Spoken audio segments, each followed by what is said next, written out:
Bonsoir les amis. Le thème que je vais aborder avec vous aujourd'hui est important. C'est comment, en tant que revendeur, dans mon cas intégrateur de SAP ou de Sage, tripler le nombre de projets que vous recevez de votre éditeur.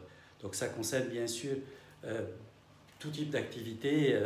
Avant, en Arabie Saoudite, j'étais le représentant de Data General, donc c'est pareil, je devais avoir toute cette activation de partenariat. Et bien, si vous vous rappelez ce qu'on s'est dit, c'est de se mettre à la place de votre interlocuteur. Si aujourd'hui la décision de donner plus de contacts est au niveau du directeur commercial de votre éditeur, si vous étiez à sa place, à qui vous donnerez les contacts? Donc je vous demande d'arrêter cette vidéo pendant une seconde, de réfléchir à ce que je viens de vous dire et puis de dire quels sont les différents points. C'est parti. Bon, je suppose que là vous avez repris avec moi la vidéo et vous avez probablement cité eh bien, le relationnel avec le directeur commercial. Vous avez cité également la possibilité de signer des projets avec eux, d'être gentil, d'être bien vu. Tout ceci, ou d'autres points, tout ceci est bien vu. Maintenant, je vous demande de réfléchir d'une façon différente. Réfléchir d'une façon différente, ce que j'appelle le think different, c'est, eh bien, pourquoi ne pas vous mettre également avec ce qui est le plus important pour lui? Un directeur commercial, il a besoin d'avoir un avancement dans sa carrière. Donc, il a besoin, à travers les contacts qu'il a et surtout les commandes qui vont être récoltées, eh bien, pouvoir devenir peut-être le directeur général ou un directeur général adjoint. Donc, avancer dans sa carrière. Et si vous avez bien compris ceci, tout le reste va en découler facilement. Donc, alors, avancer dans sa carrière, ça veut dire faire plus de chiffres. Faire plus de chiffres, ça veut dire eh bien, que s'il vous donne un contact de là où un autre vendeur aurait vendu peut-être une ligne 100, une comptabilité, vous allez vendre la solution totale et surtout vous allez convaincre le client final de l'intérêt qu'il a en faisant le projet même par phase, quitte à acheter les licences et avoir des facilités de remise, même si le déploiement il est sur une certaine période. Donc, en tant qu'intégrateur SAP, j'avais un client donc, qui était laboratoire pharmaceutique.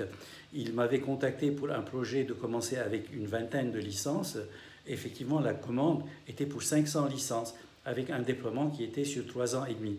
Donc, et c'est aujourd'hui une très belle référence. Donc, ayez en tête que ce que vous allez faire va lui permettre de tripler ses revenus. Tripler ses revenus, ce n'est pas seulement faire plus de chiffre d'affaires, donc avoir plus de commissions, c'est également eh bien, accéder au plus haut de l'échelle de cette partie-là. Et ce n'est pas une coïncidence, bien qu'ils ont beaucoup de talent également en parallèle, que la plupart de mes interlocuteurs commerciaux, aujourd'hui, vous allez les trouver également patrons de business unit. Moi, quand je commençais avec Pascal Houillon, qui était notre ingénieur sur la partie intégrale, aujourd'hui, il a été le patron de Sage, puis il est le patron actuellement de Cegid. Ça m'a permis, d'ailleurs, j'ai une petite histoire à vous raconter. C'était dans la manière d'étonner.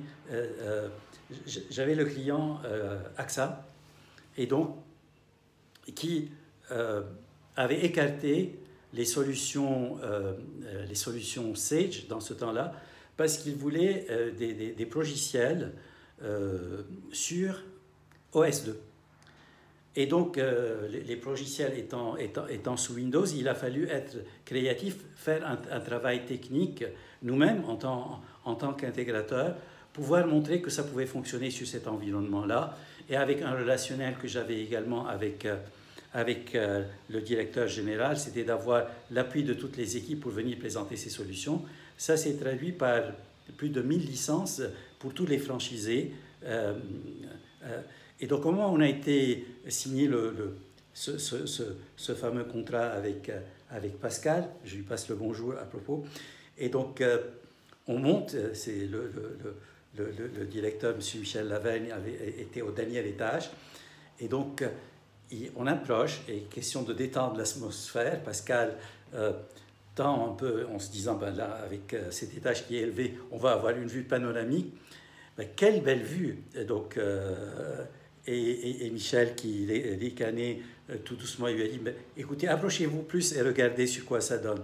Et là, il voit que ça donnait sur les cimetières de Nanterre. Et donc, je pense que c'était le GAN, c'était pas AXA. Alors, il lui a dit, écoutez, vous voyez ces cimetières, c'est là où les fournisseurs qui ne me donnent pas ce que j'ai besoin finissent. Donc, c'était une petite plaisanterie, mais ça vous permet de voir que quand vous voyez grand, et ça c'est un autre point qu'on a vu parmi les fondamentaux, when we think big, vous pouvez taper toutes les portes, rien ne doit a priori vous arrêter. Le fait de travailler sur l'environnement OS2 ne m'a pas arrêté. J'ai soumis ça comme une difficulté, j'ai travaillé sur ce point de difficulté et je ne me suis pas arrêté comme les autres revendeurs tout de suite là-dessus. Donc, c'est cette capacité de pouvoir réussir mieux que d'autres de vos confrères, surtout sur des projets qui sont très difficiles, à une forte valeur ajoutée, qui va faire toute la différence. Également, la stratégie que j'avais était de travailler sur plusieurs lignes de produits chez ce même éditeur. Ça veut dire que j'avais des consultants chefs de projet, autant sur la partie finance comme Jean-Michel, qui avaient le respect de toute l'équipe ligne 1000. Et c'est clair que quand il y avait un grand compte, donc ça veut dire un grand chiffre d'affaires, et où ils ne voulaient pas rater ce type de projet-là, eh bien c'était à Self Informatique que l'on s'adressait pour faire les démos. C'est comme ça que nous avons signé Européenne des Marbres, une très grosse installation, plusieurs produits de solutions, grâce également à l'appui de Jean-Michel, mais également grâce à l'appui de l'éditeur qui nous a fait confiance sur ce projet-là. Autre façon que je faisais, c'était la plupart des démos, je les faisais chez le client. Loin des yeux, loin du cœur, et proche des yeux, donc proche du cœur. Et donc, à plusieurs commerciaux, nous étions présents sur pas mal de salles pour justement en profiter et j'étais présent moi-même, j'animais pas mal de ces démos, donc c'est-à-dire je passais d'un étage à un autre avec une démo à une autre, et cette dynamique donnait envie, et on va aider celui qui a vraiment envie, et ça c'est également un autre point. Donc je parlais des gammes de solutions. J'avais pareil avec Marie-Ange, un excellent chef de projet avec beaucoup d'expérience, 15 ans d'expérience sur la mise en place d'Intégral et de RP. J'avais Christian Scarado qui était sur toute la partie CS3, Fadi qui pouvait tout vendre, donc là pratiquement le client pouvait lui demander l'impossible, il montait sur le tableau et il lui montrait cette chose. Donc c'est ce qui fait que et moi-même j'étais sur toute la partie également industrie, gestion de production, et j'avais une connaissance très fine et surtout une expérience à l'international de par mon expérience précédente en Arabie Saoudite, où je vous disais, j'ai travaillé avec pratiquement toutes les nationalités et une super maîtrise des langues. Donc,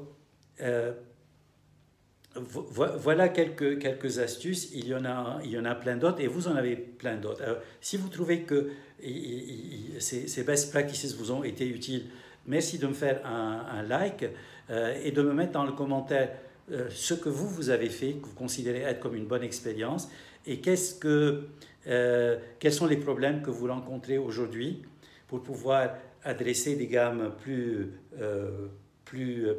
de valeur ajoutée, donc à des clients qui sont plus importants et à des grands comptes. Et voilà, je vous dis ciao, merci.